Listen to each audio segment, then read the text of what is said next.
हमारी यूनिवर्सिटी शुभ भारती यूनिवर्सिटी में। बहुत अच्छा लग रहा है जी। और जो पूरा यूथ है बहुत खुश है, हमारा यूथ बहुत खुश है। हमारा जवान वापस आ रहा है, दूसरे देश में जाकर वापसी आएगा। और ये तो भाई भारतीय है, 1 इंच ज़मीन के लिए अपने भाई को मार देंगे, पाकिस्तान को कैसे छोड़ देंगे भाई, ये बताओ भाई।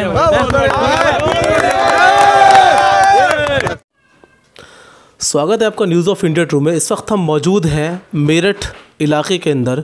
हम आपको बता दें कि मेरठ वो ऐतिहासिक इलाका है, वो ऐतिहासिक शहर है जिस शहर से ही जंग आज़ादी का बिगुल बजा था। और उससे भी बड़ी बात ये कि हमारी खुशनसीबी ये है कि आज इस वक्त हम मौजूद हैं जिस घर के अंदर, मिस्टर एम महराज सलमानी साहब, जो कि यहाँ के वरिष्ठ पत्रकार हैं, जिन्होंने जंग आज़ादी के उन तमाम चीज़ों को और इसके अलावा अपने समाज के 100 साल के इतिहास को पन्नों में समेटकर पूरी दुनिया के सामने उजागर करने का काम किया है। हम आपको बता दें कि एम महराज सलमानी साहब जो है, उन्होंने उनकी हर महीने मेरठ के अंदर अमन की किरण के नाम से ये पत्रिका भी आप देख रहे हैं कि पत्रिका जो है मेरठ के अंदर प्रकाशित होती है, जिसके अंदर मेरठ के बहुत अहम और गंभीर मुद्दों को लाया जाता है। तो आइए हम बातचीत शुरू करते हैं। बहुत बहुत स्वागत है सर आपका न्यूज़ ऑफ इंडिया ट्रू में। शुक्रिया बहुत बहुत। सर, सबसे पहले हम जानना चाहेंगे कि आज जो मुल्क के हालात चल रहे हैं, उस मुल्क के हालात को देखते हुए और जिस तरह की एक अभी नई अपडेशन आ रही है कि अभिनंदन को वहाँ की फ़ौज ने, पाकिस्तान की फ़ौज ने पकड़ लिया था, लेकिन उसको फिर अभी छोड़ा जा रहा है, सर कैसा महसूस हो रहा है? नहीं, जहाँ तक छोड़ने की बात है, ये तो बड़ी खुशी की बात है और मैं समझता हूँ कि इसको हर आदमी खुशी से लेगा और ख़ास तौर से मुस्लिम तबका। हमें इसलिए उन पर फ़ख्र है कि वो हमारी वायुसेना के एक अधिकारी थे और इतने बहादुर अधिकारी थे कि वो अपनी जान पर खेलकर दुश्मन के घर के अंदर पहुंच गए। ये अलग बात है कि इत्तफाक की बात है कि वो उसमें जद में आ गए। बहरहाल वो आ रहे हैं, हम स्वागत करते हैं, इस्तकबाल करते हैं उनका और हमारे लिए बड़ी खुशी की बात है।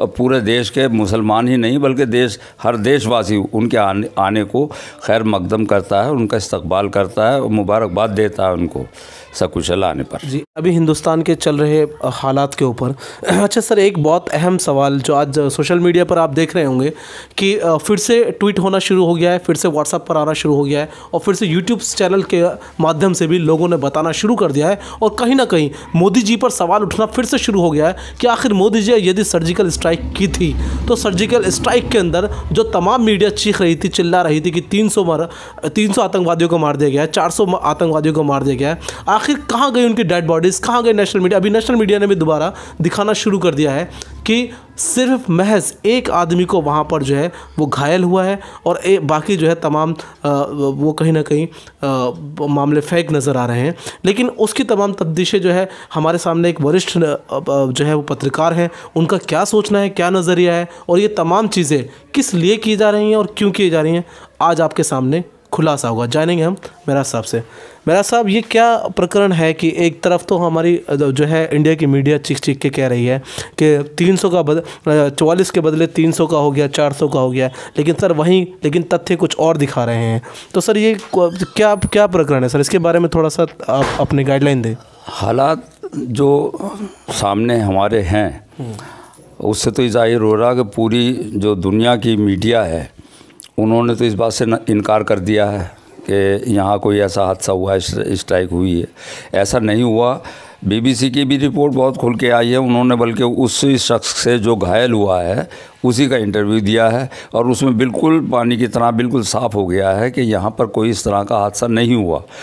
लेकिन अब हमारी मीडिया क्यों कह रही है, इसका जवाब तो मैं दे नहीं सकता, क्योंकि ज़्यादातर चंद अखबार को छोड़कर, चंद वरिष्ठ पत्रकार जो हैं हमारे देश के, उनको छोड़कर बाकी तो सारी मीडिया ये एक ऐसा झूठा प्रोपेगेंडा कर रही है कि जिसका जवाब कोई भी नहीं दे सकता।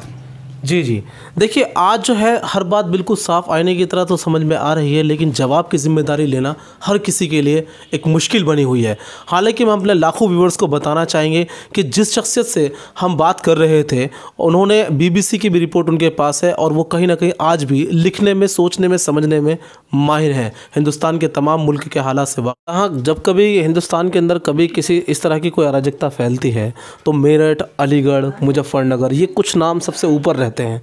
तो सर ऐसा क्यों है? क्योंकि आज हमें मौका मिला आपसे जानने के लिए, तो हम अपने व्यूअर्स को बताना चाहेंगे सर ऐसा क्यों होता है। ये दरअसल ऐसा है कि यहाँ पर मेरठ हुआ या सहारनपुर हुआ या अलीगढ़ हुआ, तो ये सारी जगहें ऐसी हैं कि जहाँ मुस्लिम कम्युनिटी के लोगों को थोड़ा सा इक़्तिसादी तौर पर, आर्थिक तौर पर थोड़ा सा बढ़ोतरी मिल जाती है। अपने कारोबारों को भी उन्होंने बेहतर बनाया हुआ है। तो यहाँ अक्सर जो कुछ असामाजिक तत्व हैं वो बीच में बरगला कर उसको नुकसान पहुँचाने की गरज से ऐसा करते हैं और वो किसी हद तक कामयाब भी हो जाते हैं, क्योंकि प्रशासन भी अपनी जानिब से कोशिश तो करता ही है, लेकिन वो कोशिश उनकी और मामलात में जितनी सख्त होती है वो इस मामले में सख्त देखी नहीं गई है। जी जी। तो देखिए, ये थे हमारे साथ एम मेराज सलमानी साहब, वरिष्ठ पत्रकार जो कि मेरठ में एक रुतबा रखते हैं, हिंदुस्तान में अपने समाज में एक रुतबा रखते हैं। आज हमें मौका मिला इनसे बातचीत करने का, पर्सनली हमने इंटरव्यूज़ लिए और अभी आपने हमारे व्यूज़ में देखा कि भारती यूनिवर्सिटी से किस तरह से युवाओं का एक रुझान है। मोदी जी को कहीं ना कहीं जवाब देना उनकी मजबूरी है। अभी तक कोई प्रेस कॉन्फ्रेंस ऐसी नहीं करी उन्होंने जिसके अंदर वो सही तरीके से जवाब दे सकें। बने रहिए आपका कैमरा पर्सन शुएब के साथ, पत्रकार फुरकान सलमानी, मेरठ।